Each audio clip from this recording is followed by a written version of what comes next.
ચાંદખેડા વિસ્તારમાં આવેલા Agora mall પાસે પ્લોટ ખરીદ્યો છે. એએમસીને પ્લોટમાં 16.54 કરોડ વધુ ઉપજ્યા છે. વાયબ્રન્ટ ગુજરાત સમિટનો આજે બીજો દિવસ છે. આજે કેટલાય દેશોના સેમિનાર આયોજિત કરવામાં આવશે.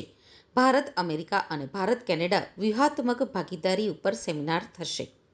વાયબ્રન્ટ ગુજરાત સમિટમાં અનેક ઉદ્યોગપતિઓ અનેક મોટી જાહેરાતો કરી રહ્યા છે. સ્ટીલ કિંગ લક્ષ્મી મિત્તલે ગુજરાતમાં વિશ્વનો સૌથી મોટો સ્ટીલ પ્લાન્ટ અને સુઝુકીએ મોટી જાહેરાત કર્યા બાદ યુનાઇટેડ આરબ અમીરાત સ્થિત પીઢ ઉદ્યોગપતિ યુસુફ અલીનું લુલુ ગ્રુપ ઇન્ટરનેશનલ ગુજરાતમાં આવવાની તૈયારી કરી દીધી છે.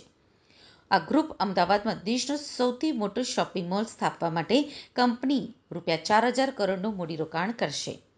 આ માટે લુલુ ગ્રુપે ચાંદખેડા વિસ્તારમાં આવેલા અગોરા મોલ પાસે એએમસીનો પ્લોટ ખરીદ્યો છે. એએમસીને પ્લોટમાં 16.54 કરોડ વધુ ઉપજ્યા છે. દુબઈની કંપનીએ ₹520 કરોડમાં ચાંદખેડાનો પ્લોટ ખરીદ્યો છે. લુલુ ગ્રુપ રિંગ રોડ ઉપર સૌથી મોટો શોપિંગ મોલ બનાવશે.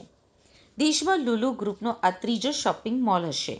આનાથી રાજ્યમાં 6,000 લોકોને પરોક્ષ રીતે અને 12,000થી વધુ લોકોને રોજગારી મળશે.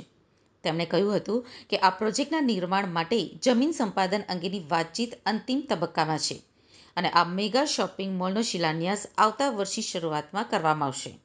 અમદાવાદ સ્થિત શોપિંગ મોલમાં 300થી વધુ રાષ્ટ્રીય અને આંતરરાષ્ટ્રીય બ્રાન્ડ્સ હશે. તેમાં 3,000 લોકોની ક્ષમતા સાથે મલ્ટી કુઝિન રેસ્ટોરાં, બાળકો માટેનું દેશનું સૌથી મોટું મનોરંજન કેન્દ્ર, આઈમેક્સ સાથેનું 15 સ્ક્રીન મલ્ટીપ્લેક્સ અને અન્ય ઘણા બધા આકર્ષણો હશે.